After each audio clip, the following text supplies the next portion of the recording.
নমস্কার, আমি doctor Sabyasachi Sarkar, consultant gynaecologist and obstetrician. আজকে আমরা যে ব্যাপারটা নিয়ে আলোচনা করব সেটা অনেকেরই মনে প্রশ্ন থেকে যায় যে ডাক্তারবাবু, প্রেগনেন্সিতে ওজন কতটা বাড়লো, কতটা বাড়া উচিত? পাশের বাড়ির ওর তো অনেকটা ওজন বেড়েছিল, আমার তো ওজন বাড়ছে না।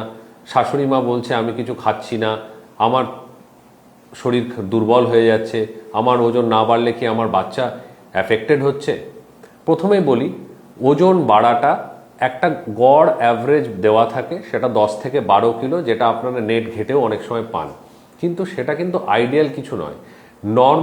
নর্মাল যে ওয়েট, কারোর যদি প্রি প্রেগনেন্সি ওয়েট নর্মাল থাকে, সেক্ষেত্রে 10 থেকে 12 কেজি ওয়েট গেইন হলে ঠিক আছে।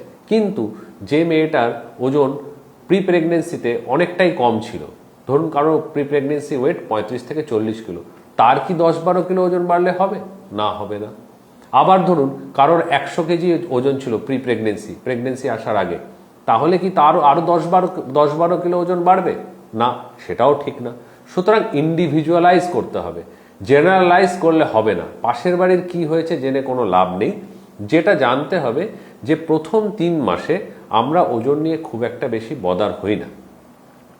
অন অ্যান অ্যাভারেজ আমরা 1 থেকে 2 কিলো যদি প্রথম 3 মাসে ওজন বাড়ে, তাতেই আমরা খুশি, সন্তুষ্ট।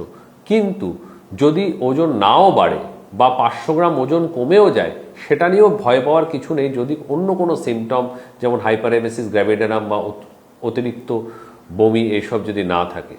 বাকি 10 কিলো ওজন দুটো ট্রাইমেস্টার, তার মানে 3 মাসের পর থেকে 7 মাস অবধি এবং 7 মাস থেকে লাস্ট অবধি 5-10 কিলো যদি ওজন বাড়ে, তাহলেই যথেষ্ট।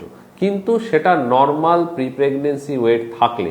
কিন্তু যাদের নর্মাল প্রি প্রেগনেন্সি ওয়েট নয়, যাদের ওয়েট কম ছিল, তাদের 15-16 কিলো পর্যন্ত ওজন বাড়তে পারে। আবার যাদের 100 কিলো ওজন ছিল বা বেশি ছিল, ওবেসিটি ছিল, তাদের কিন্তু ওজন 2-4 কিলো 5 কিলোও বাড়তে পারে প্রেগনেন্সিতে। সেটা নিয়ে ভয় পাবেন না, আপনার ডাক্তারবাবুর কাছে আসুন। প্রি কনসেপশনাল কাউন্সেলিং, আমি কথা আগেই বললাম, সেই প্রি কনসেপশনাল কাউন্সেলিংয়ে আসুন, ওজন দেখুন, কতটা ওজন কমাতে হবে, বাড়াতে হবে প্রেগনেন্সি নেওয়ার আগে সেটা বুঝুন। যদি প্রেগনেন্সি চলে আসে, তারপরে কতটা বাড়ানো যাবে, কিভাবে বাড়ানো যাবে, কিভাবে খাওয়া যাবে, আপনার ডাক্তারবাবুর সাথে আলোচনা করুন। তিনি নিশ্চয়ই আপনাকে সঠিক পথটা বলে দেবে। ধন্যবাদ।